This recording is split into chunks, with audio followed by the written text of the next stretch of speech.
BBC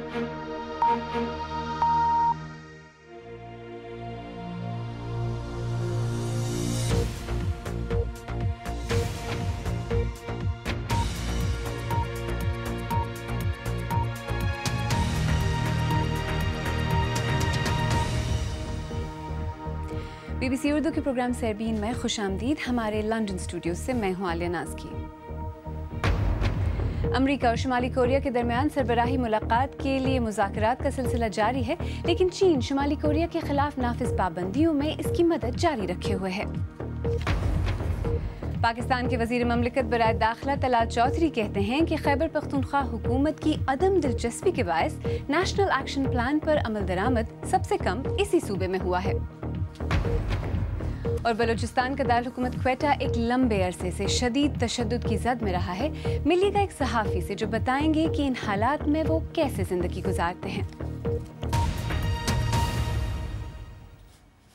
شمالی Korea اپنے جوہری اور میزائل پروگرام کی وجہ سے مختلف قسم کی بین الاقوامی اور امریکی اقتصادی پابندیوں کا شکار ہے. امریکہ کی کوشش ہے کہ وہ اقتصادی پابندیوں میں نرمی کے بدلے اسے جوہری اسلحے کے خاتمے کے لیے قائل کرے. BBC کے چین کے نامہ نگار جان سڈورتھ چین کے ساتھ ملحق شمالی کوریا کی سرحد پر گئے تاکہ وہ اقتصادی پابندیوں کا اثر دیکھ سکیں. ان کی رپورٹ پیش کر رہے ہیں عارف شمی. صرف چند میٹر کے فاصلے پر شمالی کوریا کا ایک مچھیرا پانی میں داخل ہو رہا ہے. دریا کے دوسرے سرے پر چین کی طرف سے آپ شمالی کوریا کی مشکل زندگی کا اندازہ لگا سکتے ہیں. جوہری اسلحہ سے لیس ریاست جہاں ایک ٹریکٹر بھی نظر نہیں آ رہا. ایک غریب ملک جس کے متعلق ہمیں بتایا گیا ہے کہ انتہائی سخت اقتصادی پابندیاں اس کی قیادت کو مذاکرات کی میز پر بیٹھنے کے لیے مجبور کر رہی ہیں. لیکن چین کے مصروف سرحدی شہر میں اس کہانی کا ایک دوسرا رخ بھی نظر آ رہا ہے. شمالی کوریا کے سی فوڈ کی، جسے اقوام متحدہ نے گزشتہ برس اقتصادی پابندیوں کی فہرست میں شامل کیا تھا، کھلے عام تشہیر کی جا رہی ہے. کیا آپ اسے بیچتے ہوئے مشکل میں پڑ سکتے ہیں؟ اس کا جواب تھا شاذ و نادر ہی. شیف نے مجھے یہ تک دکھایا کہ کوریا سے آئے ہوئے کیکڑے کو پکانا کیسے ہے. تو کیا یہ کیکڑے اسمگل کیے ہوئے ہیں؟ اس نے کہا بالکل، یہ اسمگل شدہ ہیں. چین اور شمالی کوریا کے دوستی کے کھلے عام اظہار کی وجہ سے امریکی صدر کو یہ تشویش لاحق ہے کہ اقتصادی پابندیوں کا اثر نہیں ہو رہا، اگرچہ چین کے پاس احتیاط سے اس راستے پر چلنے کی مختلف وجوہات ہیں. اب تو شمالی کوریا کے سرحدی محافظ پناہ گزینوں کے بہاؤ کو کنٹرول میں رکھتے ہیں، لیکن اگر ان کا ملک ایک ناکام ریاست بن گیا تو یہ سیلاب بھی بن سکتا ہے. اس سرحد پر باڑیں صرف نام کی ہیں، جہاں سے اشیاء اور لوگ آسانی سے آ جا سکتے ہیں. کئی جگہوں پر تو کوئی باڑ بھی نہیں. یہ امریکی صدر کے شک کو درست ثابت کرتا ہے کہ چین کی شمالی کوریا کو تنہا کرنے کی کوئی نیت نہیں اور پرانا اتحاد اب بھی قائم ہے. ایک چینی شہر میں ہمیں سرحد پار سے تجارتی روابط کے باقاعدہ شواہد ملے جو کہ خود شمالی کوریائی ورکرز تھے. میں نے پوچھا کہ یہاں کام کرنا کیسا ہے تو انہوں نے بات کرنے سے انکار کیا. اس طرح کے ورکرز غلاموں جیسے حالات میں کام کرتے ہیں. ان میں سے اکثر کی تنخواہیں سیدھا ان کی حکومت کو ملتی ہیں. اور دوسری جانب شمالی کوریا کو دیکھ کے لگتا ہے کہ زیر تعمیر عمارتوں اور دھواں نکالتی فیکٹریوں کی طرح معیشت بھی رینگ رہی ہے. اس فرسودہ فوجی ریاست کے مستقبل پر اب سب کی نظریں ہیں اور چین یہ باور کرا رہا ہے کہ وہی واحد طاقت ہے جو اس سلسلے میں کچھ کر سکتی ہے. جان سڈورتھ کی رپورٹ. اور اب کچھ دیگر اہم خبریں. اٹلی میں صدارتی مداخلت پر 2 اکثریتی جماعتوں کے نامزد کردہ وزیر اعظم کی سبکدوشی کے بعد صدر سرجیو میٹریلا نے سیاسی تعطل دور کرنے کے لیے IMF کے ایک سابق ماہر معاشیات کارلو کوٹاریلی کو حکومت بنانے کی دعوت دی ہے. تاہم اسٹیبلشمنٹ اور بچت مخالف 2 جماعتوں نے، جنہیں پارلیمان میں اکثریت حاصل ہے، مسٹر کوٹاریلی کی مخالفت کرنے کا اعلان کیا ہے. جیمز رینلز کی رپورٹ پیش کر رہے ہیں جاوید سومرو. اٹلی کی سیاست میں اس وقت ایک ڈرامائی تعطل پیدا ہو گیا جب صدر نے عوامی حمایت والی جماعتوں 5 اسٹار اور دائیں بازو کی لیگ کے نامزد وزیر اعظم جوزپی کونٹے کی کابینہ پر اعتراض کر دیا. جیسا کہ آپ جانتے ہیں کہ میں نے صدر میٹریلا کی طرف سے حکومت بنانے کا مینڈیٹ لینے سے انکار کر دیا ہے۔ میں صدر کا شکر گزار ہوں کہ انہوں نے 23 مئی کو مجھے یہ موقع دیا۔ آپ یقین جانیں میں نے اپنا فرض پورا کرنے میں مکمل تندہی سے کام لیا، اور یہ کہ میں نے یہ کام مجھے نامزد کرنے والی جماعتوں کے تعاون سے کیا۔ اصل مسئلہ ملک کے مالی امور چلانے کے لیے پالو سیرونا کی تقرری کا تھا۔ 82 برس کے ماہر معاشیات ماضی میں کہہ چکے ہیں کہ اٹلی کو یورو کرنسی ترک کرنا ہوگی۔ صدر کے نزدیک اس سے ملنے والا پیغام قابل قبول نہیں۔ مجھے وزیر خزانہ کے علاوہ تمام وزراء کے ناموں سے اتفاق ہے، البتہ وزیر خزانہ کی نامزدگی سے جو فوری پیغام دنیا کو ملتا ہے وہ خطرے کی گھنٹی کے مترادف ہے۔ 5 اسٹار موومنٹ کے قائد لوئیجی ڈی مائیو نے صدر پر اپنے اختیارات سے تجاوز کرنے کا الزام لگایا ہے۔ انتخابات کروانے کا کوئی فائدہ نہیں، کیونکہ حکومت بنانے کا فیصلہ تو ریٹنگ ایجنسیز اور مالی اور بینکنگ لابیز کرتی ہیں۔ اقتدار تو انہی کے ہاتھ میں رہتا ہے، چاہے 50% سے زیادہ شہریوں کی نمائندہ 2 جماعتوں کے درمیان شہریوں کے مفاد اور تبدیلی کے لیے اتفاق رائے ہو، رکاوٹ ڈالنے کا کوئی طریقہ ڈھونڈ ہی لیا جاتا ہے۔ لیگ پارٹی کے رہنما مٹیو سالوینی نے بھی صدر کی جانب سے مداخلت پر تنقید کی۔ ہمارا کیا تو سب بیکار ہے، کیونکہ حکومت تو ٹیکنیکل ہوگی۔ میں پوچھتا ہوں کہ کیا یہی جمہوریت ہے؟ اٹلی کی تقدیر کا فیصلہ اٹلی والے کریں گے یا جرمنی اور فرانس والے؟ وقتی طور پر صدر کے پاس یہی راستہ ہے کہ وہ کسی غیر مقبول شخصیت کو وزیر اعظم بنا دیں، مگر اس کا دیر پا حل عام انتخابات ہی ہو سکتے ہیں۔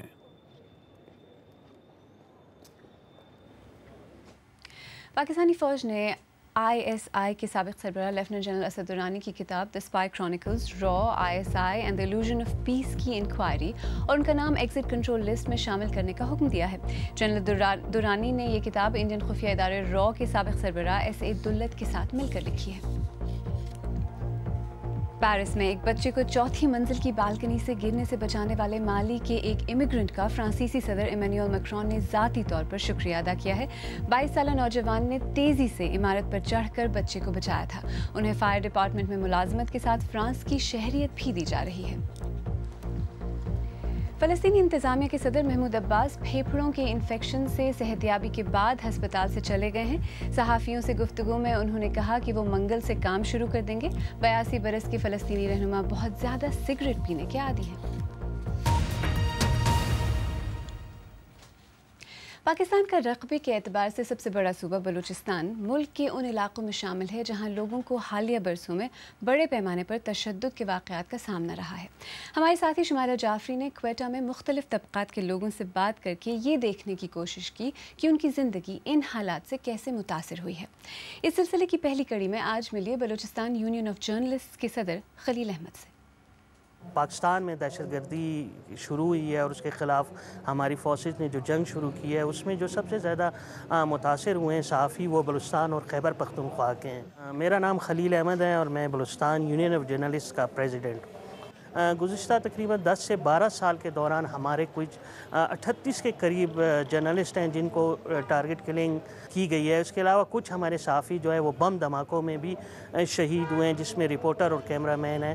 تو اس حوالے سے ہم کہیں گے کہ بلوچستان میں جو صحافی ہیں ان کو ہر طرف سے جو ہے وہ جو چیلنجز ہیں وہ درپیش ہیں، چاہے وہ بلوچ علیحدگی پسند تنظیمیں ہوں، مذہبی تنظیمیں ہوں، یا پھر حکومت ہو، یا پھر جو ہے وہ ISPR ہو۔ ہر طرف سے جو ہے وہ دیکھ کر جو ہے وہ کام کرنا پڑتا ہے کہ آپ کی کسی سٹوری سے یا آپ کی کسی تحریر سے کسی کو کوئی ہٹ نہ ہو یا کسی کی اس کو نقصان نہ ہو۔ تو اس چیزوں سے آپ کو بچ کے رہنا پڑتا ہے، اور اس صورتحال میں یہ بہت مشکل کام ہے کہ آپ ہر ایک کو خوش رکھیں۔ جو آپ کی ایکسپریشنز ہیں، جو آزادی صحافت کے مطابق آپ وہ چیزیں بالکل یہاں بیان نہیں کر سکتے، کیونکہ یہاں پہ صحافی بالکل سیف نہیں ہے، ہر طرف سے اس کو خطرات ہیں، اور یہاں پہ کوئی زیادہ یہ نہیں ہے، کوئی روایت نہیں ہے کہ آپ کو اٹھا لیا جائے، آپ کو سیدھا سیدھا ٹارگٹ کر دیا جاتا ہے، گولی مار دی جاتی ہے اور آپ کی زبان بند کر دی جاتی ہے۔ اندازہ کیجئے کہ یہ صورتحال اتنی گمبھیر ہے کہ ہمارے 18 ساتھیوں کے خلاف انسداد دہشت گردی ایکٹ کے تحت جو ہے وہ FIR درج ہوئی ہیں، یہاں کوئٹہ میں، تربت میں، اور اس کے علاوہ پنجگور میں بھی۔ فیوچر بلوچستان میں صحافت کے حوالے سے تو میں کہوں گا کہ بالکل اچھا نہیں ہے، 2 کیا 3 دھاری تلوار کی طرح ہے کہ جب چیلنجز ہیں، تھریٹس ہیں، ہر طرف سے آپ کو کوئی تحفظ نہیں ہے، آپ کو مالی تحفظ نہیں ہے، آپ کی سیکیورٹی نہیں ہے، تو اس وجہ سے لوگ کافی پریشان ہیں اور جلد اکتا جاتے ہیں۔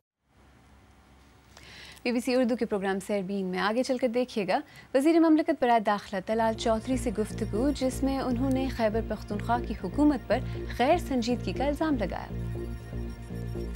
اور ملے گا زمبابوے کے جنگلوں میں کام کرنے والی خواتین رینجر سے جو جانوروں کی حفاظت پر مامور ہیں۔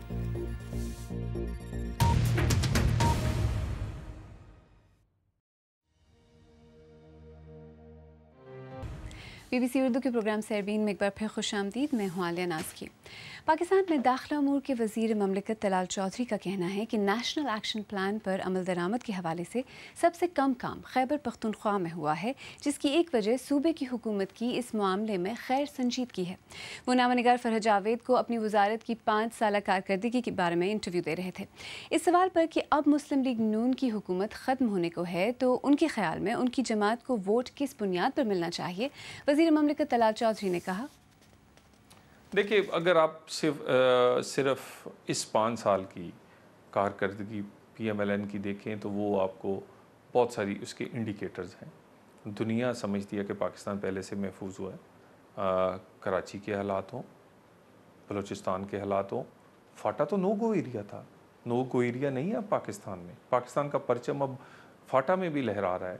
اس کے بعد بڑی آپریشنز جو لانچ ہوئے ہیں، رد الفساد ہو، ضرب عضب ہو، پھر نیشنل ایکشن پلان جو تھا، پھر بہت ساری ترامیم ہم نے جو کی ہیں، پھر ہم نے پولیٹیکل پارٹیز کو آن بورڈ لیا۔ لیکن اب اپوزیشن پارٹیز کو PMLN سے یہ شکایت رہی ہے کہ ان 5 سالوں میں 2014 کے بعد خاص طور پہ نیشنل ایکشن پلان کے معاملے میں PMLN نے کچھ بہت سنجیدگی کے ساتھ کام نہیں کیا، اس میں کتنی صداقت ہے؟ نیشنل ایکشن پلان جو ہے اس میں کوئی 20 نکات میں سے آدھے نکات جو ہیں وہ صوبائی حکومتوں کے بارے میں ہیں، صوبائی حکومتوں نے ان پہ عمل کرنا ہے۔ اب بہت ساری صوبائی حکومتیں جو ہیں اگر اس پہ عمل نہیں کر پا رہی تو وہ اس میں نیشنل ایکشن پلان پہ اس کی ذمہ دار وفاقی حکومت نہیں ہے۔ ہم پنجاب میں ذمہ دار تھے، وفاق میں کوارڈینیشن کی ذمہ داری ہماری ضرور تھی، اور ہم نے جو اپنے 10 نکات تھے جو وفاق کے ریلیٹڈ اس میں میکسیمم کام ہوا ہے، اور صوبوں سے پوچھنا چاہیے۔ اور میں آپ کے سامنے وہ بھی فگرز رکھوں گا، پنجاب سب سے آگے ہے، کیوں؟ انہوں نے جیو ٹیگنگ کی ہے، انہوں نے مدارس کو رجسٹر کیا، انہوں نے سلیبس پہ کام کیا، انہوں نے لاؤڈ سپیکر کے کنٹرول پر قانون بنائے، لوگوں کو اس پہ سزائیں دیں، انہوں نے لٹریچر پر قوانین بنائے، لٹریچر جو تھا اس پہ انہوں نے لوگوں کو سزائیں دیں، لوگوں یہاں کامبنگ آپریشنز جو ہیں وہ سب سے زیادہ انہوں نے کیے، ان کی جو اپنی CTT ڈپارٹمنٹ جو انہوں نے قائم کرنا تھا اس نے سب سے زیادہ کام کیا، تو باقی صوبوں کو بھی کرنا سب سے پیچھے کون سا صوبہ ہے؟ میرا خیال ہے جو سب سے زیادہ بات کرتے ہیں وہ سب سے پیچھے ہیں۔ آپ کا اشارہ خیبر پختونخوا کی جانب؟ ڈیفینیٹلی 1870 دن کا ان سے حساب مانگ لینا۔ ایسا تاثر ہے کہ PMLN کے پاس اس وقت اگلا الیکشن لڑنے کے لیے اینٹی ملٹری بیانیہ ہی ہے، اس کے علاوہ بھی کوئی نیریٹو ہے آپ کے پاس؟ دیکھیے سب سے ایک تو اینٹی ملٹری یا اینٹی جوڈیشری کوئی بھی ایسا نیریٹو نہیں ہے۔ افواج میں زیادہ تر ہمارے ایسے لوگ ہیں جو سمجھتے ہیں کہ PMLN ہی اس ملک کے لیے بہتر ہے، چند لوگ جو اپنے ادارے کو استعمال کرتے ہیں، جب وہ اپنے ادارے کا نام ادارے کو استعمال کرتے ہیں اپنی ذات کے لیے تو وہ پھر ادارہ بدنامی کے لیے باعث کا بنتا ہے۔ تو ہم تو آپ یہ سمجھے کہ ان اداروں کی عزت میں اضافے کے لیے نیریٹو بنا رہے ہیں کہ اداروں کو کوئی استعمال نہ کر سکے، اداروں میں مثلا مشرف وہ خود تو اقتدار میں رہے لیکن انہوں نے اپنی افواج کو کہا کہ ان گلی محلوں میں آپ وردی پہن کے نہ جایا کریں۔ پاکستان کی جوڈیشری کی عزت جو تھی جب PCO یا LFO والی تھی وہ کوئی عزت نہیں تھی. جب جوڈیشری آزاد ہوئی جو کہ PMLN کا کارنامہ ہے تو اس کے بعد عزت بڑھی ہے اداروں کی. ہم تو اداروں کی عزت بڑھانا چاہتے ہیں مگر اداروں کی عزت ہم ساتھ یہ بھی کہتے ہیں کہ وہ اپنے دائرے میں رہیں گے تو بڑھے گی, سیاست میں نہیں آئیں گے. داخلہ امور کے وزیر مملکت طلعت چودھری سے فرحت جاوید نے بات کی. آئیے اب دیکھتے ہیں کہ ہماری ویب سائٹ bbcurdu.com پر قارئین کن خبروں میں دلچسپی لے رہے ہیں. کشمیری علیحدگی پسند رہنما شبیر شاہ کی بیٹی کہتی ہیں بابا سے ملنے جیل جاتی اور وہیں پڑھائی کرتی. فوج کا ISI کے سابق سربراہ اسد درانی کے خلاف تحقیقات کا اعلان اور سابق چیف جسٹس ناصر الملک پاکستان کے نگراں وزیر اعظم نامزد. ان خبروں میں خوب دلچسپی ہے. افریقہ میں زمبابوے اپنے ہاں کی متنوع جنگلی حیات پر بڑا نازاں ہے. اس شعبے کی ساکھ کو وسائل کی کمی اور بدعنوانی کے الزامات سے خاصی زد پہنچی ہے. لیکن اب خواتین کا ایک گروپ شکار کے لیے ایک محفوظ جنگلی علاقے کی حفاظت کا ذمہ لے کر اس تاثر کو دور کرنے کی کوشش کر رہا ہے. یہ گروپ خود کو آکاشنگا یا بہادر کے نام سے پکارتا ہے. تفصیل کے ساتھ نصرت جہاں. طویل عرصے تک اسے مردوں کا کام سمجھا جاتا تھا جس میں مارنے کو تیار مسلح شکاریوں کا پیدل تعاقب کیا جاتا تھا. کام بہت خطرناک بھی تھا, اسی لیے 9 ماہ پہلے جب شکار روکنے کا یونٹ بنایا گیا تو بہت سے لوگ پر امید نہیں تھے. لوگ سمجھتے تھے کہ ہم یہ کام کر ہی نہیں سکتے اور ناکام ہی ہوں گے, لیکن ان کا خیال بالکل غلط تھا.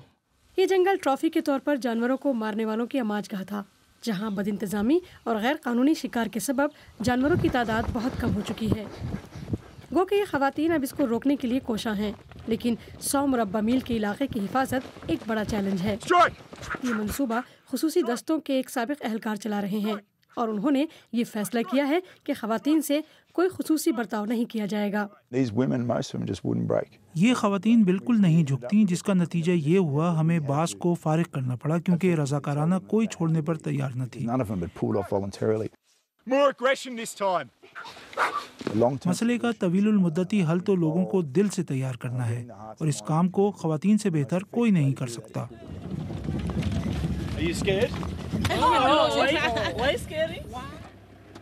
آج رات ان کی تربیت کا بھی امتحان ہے.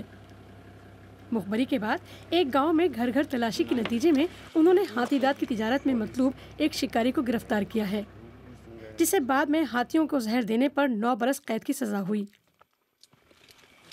زمبابوے میں جہاں جنگلی حیات کی تحفظ کو ناقابل ذکر سرکاری مدد ملتی ہے وہاں بہت کچھ کیا جانا ہے. جنگلی حیات کے تحفظ میں خواتین کا قائدانہ کردار بنانے کے لیے صرف خواتین کے ایسے مزید دستے تعینات کیے جانے ہیں. اس طرح بدعنوانی اور اسکینڈل سے آلودہ اس شعبے کی اصلاح بھی ہوگی اور شاید ملک کی مانند شعبہ جنگلی حیات کو بھی اس کی ضرورت ہے. اگر آپ چاہیں تو مجھ سے اور ہماری ٹیم کے دیگر ساتھیوں سے ٹویٹر پر بھی رابطہ کر سکتے ہیں. میرا ٹویٹر ہینڈل ہے @عالیہ ناز کی. اس کے ساتھ ہی سیربین اختتام کو پہنچا. عالیہ ناز کی کو اجازت دیجیے.